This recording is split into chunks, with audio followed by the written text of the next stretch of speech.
My ex-husband sat on my couch and announced, "I've decided to give you another chance at being my wife."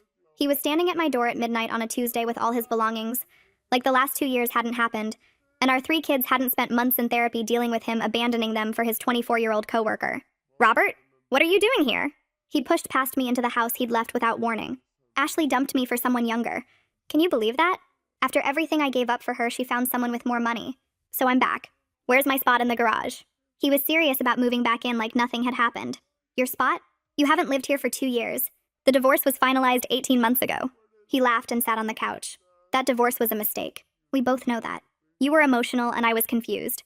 Ashley manipulated me, but now I see clearly. This is where I belong." He put his feet up on the coffee table with his shoes still on. "The kids need their father. You need a husband. The house needs a man. It's perfect timing." The kids were finally sleeping through the night without crying for him. "You left us for Ashley. Served me papers on our daughter's birthday. Told the kids you were getting them a better mommy." Robert waved his hand dismissively. "I was going through something. Midlife crisis. Every man has one. You should be understanding." He walked to the kitchen and opened the fridge. "Good you still buy my beer. I knew you were waiting for me." I hadn't been waiting. My boyfriend Daniel drank the same brand. "Robert, you can't stay here. This isn't your home anymore." He laughed while drinking the beer. "Of course it is. I paid the mortgage for 15 years. My name might not be on the deed anymore, but this is spiritually my house." Spiritually, he had sold his house to pay for Ashley's apartment deposit. "You gave me the house in exchange for no alimony, remember? You said I'd need it since no one would want a single mother of 3. Robert nodded. "Right, and see? You're still single. Because you were waiting for me to come back. Your loyalty is touching." I was not single and had not been waiting. "I'm seeing someone. Daniel. He's been wonderful with the kids." Robert spit out his beer. "You're dating? That's adultery. I'm still your husband in the eyes of God." "You traumatized the kids. Kendall won't even say your name. Josh had panic attacks. Lily failed 3rd grade from stress." Robert shrugged. "Kids are resilient. They'll forget all that once Daddy's home making pancakes again." He'd never made pancakes. That was my thing he was remembering. "Robert, you need to leave. You can see the kids during your scheduled visitation." He laughed loud enough to wake them. "Visitation? I'm their father, not a visitor. I'm moving back into my bedroom. You can sleep in the guest room until you adjust to having me back." Our former bedroom, where Daniel and I slept now. "That's my room, with my boyfriend, who lives here." Robert's face went red. "You let another man live in my house? Sleep in my bed? Play with my children?" Everything was his despite abandoning it. "Daniel pays half the bills, helps with homework, shows up to recitals. Everything you stopped doing." Robert kicked the wall. "That's my job. I'm the father. Some random guy doesn't get to replace me." "Where are you planning to work? Ashley got you fired, remember?" He'd been caught using the company credit card for her shopping sprees. "I'll get my job back. Tell them it was a misunderstanding. Or you can support me while I figure things out. Wives support husbands. Ex-wives didn't support ex-husbands. I'm not your wife. You made that very clear when you had Ashley pick out the kids' Christmas presents and sign them from Daddy's new family." Robert sat back down. "Look, I made mistakes, but Ashley's gone now. She ran off with her trainer who's 21. Can you imagine? She said I was too old at 42. The irony of him being dumped for someone younger was lost on him. You were 38 when you left me for her. She was 22. Robert got defensive. That was different. Men age better. Women peak at 25. Ashley betrayed me. The betrayal of leaving for someone younger and richer. So you want to come back because you got dumped, not because you love us? Robert looked offended. Of course I love you. I've always loved you. Ashley was just adventure. Your stability, home, comfort. Every man needs both. He needed a backup plan.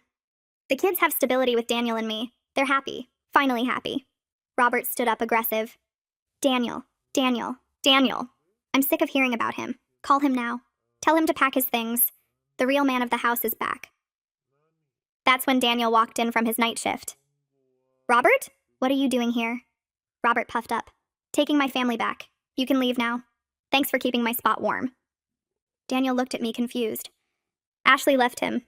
He thinks he lives here now. Daniel laughed and it made Robert furious. Robert's face went from red to purple in about 2 seconds. He lunged forward at Daniel with his fists already coming up and started yelling about how he deserved respect. And this was still his house and he had rights as the man who built this family. I jumped between them before Robert could actually throw a punch. My hands were shaking, but I made my voice as steady as I could and told Robert he had exactly 5 minutes to grab his stuff and get out before I called the police. He stared at me like I'd slapped him. My voice was shaking the whole time, but I kept talking and said I meant it, and the clock was ticking. Robert looked between me and Daniel like he was waiting for one of us to back down. Neither of us moved. Robert sat back down on the couch instead of leaving. He crossed his arms over his chest like a kid refusing to go to bed. He actually had the nerve to say I couldn't make him go anywhere because this was his home too, and he had just as much right to be here as anyone else. Daniel pulled his phone out of his pocket and started tapping the screen. Robert watched him with this smug look on his face like he thought we were just trying to scare him and wouldn't actually go through with calling the cops. The phone made the dialing sound, and Robert's expression changed a little, but he still didn't move. Daniel put the phone on speaker, and we all heard the operator answer asking what the emergency was. The police showed up in less than 10 minutes. I heard the sirens first and then saw the lights flashing through the front window. 2 officers came to the door and I let them in. Robert's whole attitude changed the second they walked into the living room. He jumped up from the couch and started talking fast about how I was his crazy ex-wife and I was keeping him away from his children and his own home. He said he just wanted to see his kids and I was being unreasonable and vindictive. One of the officers held up his hand to stop Robert from talking. The officer asked me if I had any documentation about the property. I ran to get the divorce decree from my bedroom and brought it back down. My hands were still shaking when I handed it to him. The officer read through it carefully while Robert kept trying to interrupt and explain his side. The officer looked up and told Robert the decree was very clear that he had no legal right to be in this house. Robert started yelling about how that was just a piece of paper, and this was still his family. The officer asked him to step outside. Robert refused and said he wasn't going anywhere. The second officer moved closer and told Robert he could walk out on his own, or they could escort him out in handcuffs. Robert finally stood up, but he was screaming the whole way to the door about custody lawyers and taking everything from me and how I'd regret this. I called the locksmith first thing the next morning. Daniel helped me go through the house and make a list of every door that needed new locks. We were finishing up the last one on the back door when I heard footsteps on the stairs. Kendall came down in her pajamas with her hair messy from sleep. She stopped at the bottom of the stairs and stared at us working on the lock. Her hands started shaking and she asked why Daddy's car was in the driveway last night. Her voice was so small and scared. I put down the screwdriver and went over to her, but she backed up against the wall. She asked if Daddy was moving back in and if we had to leave. I realized she'd heard everything last night, even though I thought all 3 kids were asleep through the whole thing. I knelt down and told her Daddy wasn't moving back, and this was still our home and nobody was making us leave. She didn't look like she believed me. Josh came into the kitchen during breakfast, and Lily was already eating her cereal. Lily looked up and said she saw Daddy through her bedroom window last night. Josh's face went white. He started breathing really fast and his chest was going up and down too quick. I got up and went to him, but he was already hyperventilating. I pulled him into my lap, even though he's getting too big for that, and held him tight while he gasped for air. He was crying and saying Daddy was going to make us leave our home and we'd have to go live somewhere else. I kept telling him that wasn't true, but he couldn't hear me through the panic. Kendall's door stayed closed upstairs, and when I went up to check on her later, she wouldn't answer when I knocked. Lily followed me around the kitchen, asking if Ashley was coming to be their new mommy now, and if they'd have to call her mom. I felt like everything we'd accomplished in therapy over the past year just got wiped out in one night. I found Aurelia Powell's number in my phone contacts from the divorce. She answered on the 3rd ring, and I explained what happened with Robert showing up and the police having to remove him. She made a concerned sound and asked if I could come in that afternoon. I said yes immediately, and she told me to bring any documentation I had about the incident. Her office was downtown in one of those old brick buildings with the creaky elevator. Aurelia met me in the waiting room herself instead of having her assistant do it. We went back to her office and she closed the door. She sat across from me and listened while I told her everything about Robert trying to move back in and refusing to leave. She took notes on a yellow legal pad. When I finished, she explained that while what Robert did last night was definitely trespassing, I needed a formal restraining order to actually prevent him from coming back. She said the process would take at least 2 weeks to get a court hearing. 2 weeks felt like forever when I thought about Robert showing up again. My phone rang the next day while I was at work. The caller ID showed the kids' school. The secretary's voice was high and panicked when I answered. She said Robert was there trying to take the kids for ice cream and he wasn't on the approved pickup list, and what should she do? I told her to keep the kids inside and not let Robert near them, and I was leaving work right now. I grabbed my purse and ran out without even explaining to my boss. The drive to the school normally took 15 minutes, but I made it in 10. Robert's car was still in the parking lot when I pulled in. I could see him through the glass doors of the main entrance talking to the secretary at the front desk. Kendall's classroom was right down that hallway. I parked and practically ran inside. Daniel came home from his shift that evening and found me sitting at the kitchen table staring at nothing. The kids were upstairs in their rooms being too quiet. He sat down across from me and reached for my hand. He said he needed to tell me something and I wasn't going to like it. My stomach dropped. He said he loved me and he loved the kids, but he never signed up to deal with my ex camping out on our doorstep and harassing us. He said he wasn't leaving, but he needed me to handle this legally and quickly, because the stress was affecting his work and our relationship. I realized I could lose him if I didn't fix this fast. He looked exhausted, and I knew Robert was doing this to both of us. I went back to Aurelia's office 2 days later to work on the restraining order application. Her paralegal was there this time. His name was Liam, and he had the same last name, so I figured they were related somehow. Liam helped me organize everything we needed for the application. We took photos of the belongings Robert had tried to move into the house. We got a copy of the police report from the trespassing incident. We got a statement from the school secretary about Robert showing up during pickup time. Liam was going through Robert's social media to see if there was anything useful there. He stopped scrolling and turned his laptop screen toward me. Robert had been posting about coming home to his family, and how his wife was being difficult about reconciliation. He made it sound like I was the one causing problems, and he was just a devoted father trying to reunite with his children. Every post painted him as the victim and me as the villain, keeping him from his family. Robert's mother called me 3 days after the school incident. I saw her name on the caller ID and almost didn't answer. She was crying before I even said hello. She begged me to give her son another chance and said he was sleeping in his car and had nowhere to go. She said I was being cruel after all the years they welcomed me into their family. I reminded her that Robert chose to leave us and chose Ashley over his children and signed divorce papers giving up his rights to this house. She said everyone makes mistakes and Robert was sorry and couldn't. I find it in my heart to forgive him. I told her I wasn't responsible for fixing the consequences of his decisions now that Ashley dumped him. She kept crying and saying I was heartless, but I hung up anyway. The school counselor called me the next morning while I was getting ready for work. She needed to meet with me as soon as possible about all 3 kids. I dropped everything and drove to the school 20 minutes later. She sat across from me in her small office with folders for Kendall, Josh, and Lily spread across her desk. Kendall was having nightmares again after 2 months of sleeping through the night. Josh got into a fight with another student yesterday over something small, and the teacher said he seemed angry all the time now. Lily's math grade dropped from a B to a D in just 2 weeks, and she wasn't turning in homework anymore. The counselor pulled out drawings Kendall made in art class that showed a dark figure standing outside a house with scared stick figures inside. She said Robert's return had destroyed months of progress, and the kids needed clear boundaries more than they needed their father right now. I sat there looking at Kendall's drawings and felt sick knowing one night of Robert's chaos had broken everything we built. 3 days later, I pulled into my driveway after work and saw Robert sitting on my front porch with 2 suitcases next to him. My neighbor from across the street was walking her dog, and Robert called out to her about his wife locking him out over a small disagreement. She looked uncomfortable and hurried past. Daniel's car wasn't in the driveway because he was working late. I got out of my car and walked toward the porch. Robert stood up and smiled like I should be happy to see him. He said he just needed a shower and a hot meal and asked why I was being so heartless. He moved toward the door like he was going to push past me again. I stepped in front of the door and put my hand on the knob behind my back. He said he'd been sleeping in his car for 3 days and his back hurt and couldn't I just let him clean up. I told him no. He said I was being cruel, and he was still the father of my children. I stayed in the doorway blocking his path. Robert tried to step around me and I moved with him. He got frustrated and said he made his choice 2 years ago, but things were different now. I reminded him that he served me divorce papers on Kendall's birthday and told the kids they were getting a better mommy. He had the nerve to say that was Ashley's influence and he never meant those things. I looked right at him and said he told Josh directly to his face the day he moved out that he was finally free from the burden of being a father. Robert's face went red and he said I was twisting his words. I said Josh still has nightmares about hearing his daddy say he was a burden. Robert stepped back and said I was poisoning the kids against him. I stayed in the doorway and told him he did that himself when he chose Ashley over his family. He said Ashley manipulated him and he was confused. I said he was 42 years old and responsible for his own choices. He tried one more time to push past me, and I threatened to call the police again. Robert finally backed off the porch but started shouting loud enough for everyone on the block to hear. He yelled that I was keeping his children from him and turning them against their father.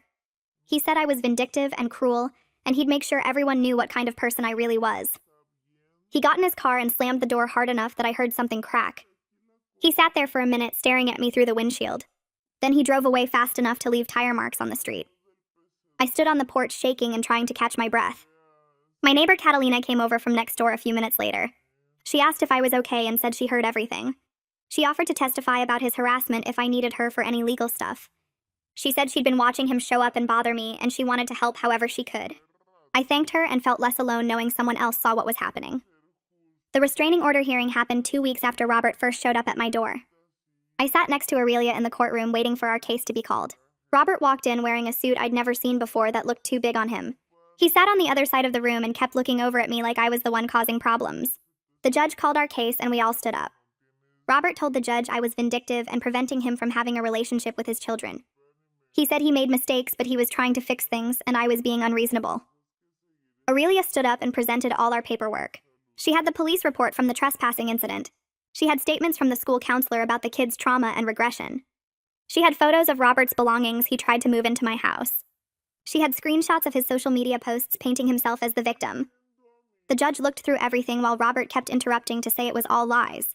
The judge told him to be quiet or leave the courtroom. Aurelia explained how Robert abandoned us 2 years ago and only came back because his girlfriend dumped him. She showed the divorce decree where Robert gave up the house and agreed to scheduled visits. The judge asked Robert if he'd been following the visitation schedule. Robert said he didn't need a schedule to see his own kids. The judge granted a 6-month restraining order requiring Robert to stay at least 500 feet from me, the house, and the kids' school. 2 days after the hearing, I was at work when flowers arrived at my desk. The card said he still loved me and knew I'd forgive him eventually. My hands shook holding the card because Robert wasn't supposed to contact me at all.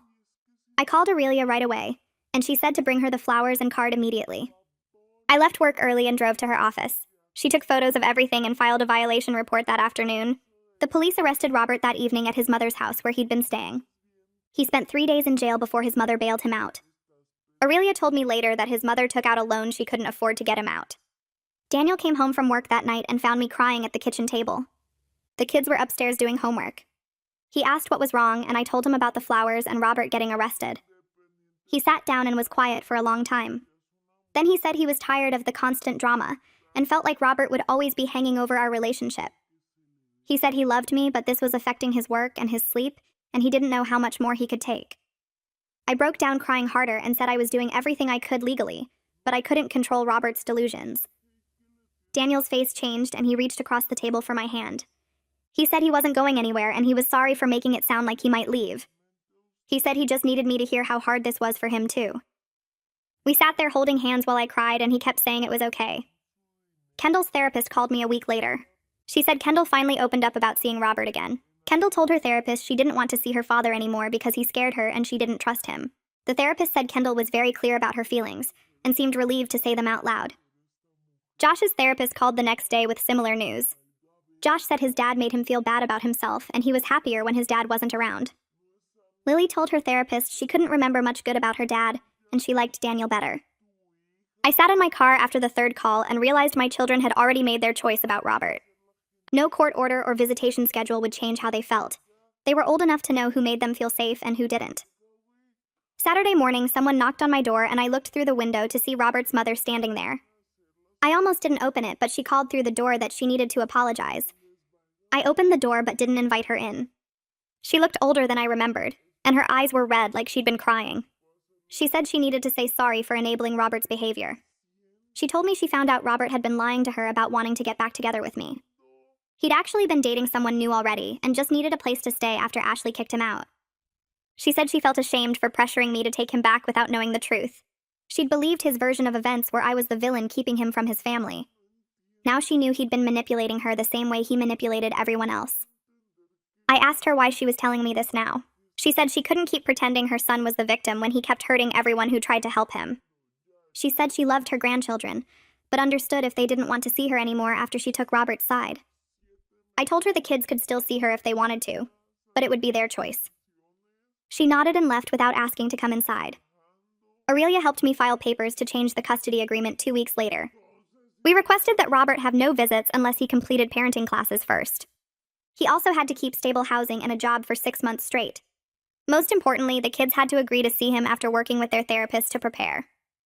The hearing was scheduled for a month later. Robert didn't show up to contest anything we filed. The judge looked at the empty chair where Robert should have been sitting. She reviewed all our documents and the statements from the kids' therapists. She asked me if the children had expressed their feelings clearly. I said yes, and all 3 of them felt the same way. The judge granted everything we asked for without any changes. She said the children's well-being came first, and Robert had shown no evidence he was ready to be a stable parent. I walked out of the courthouse with Aurelia and felt like I could finally breathe. 3 weeks passed without any word from Robert. The kids stopped jumping at every car door that slammed outside. Kendall started sleeping with her door open again instead of locked. Josh made it through an entire week without asking if Daddy was coming back. I thought maybe Robert had finally accepted reality and moved on with his life. Then my phone buzzed during lunch at work. Unknown number. I almost deleted it without reading, but something made me open the message. It was Robert. His new girlfriend kicked him out and he needed me to know he made mistakes.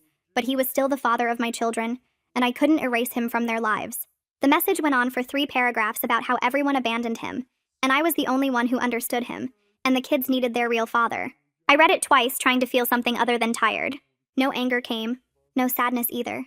Just this quiet relief that I didn't have to respond anymore. I took a screenshot and sent it to Aurelia with a note asking if we needed to document it.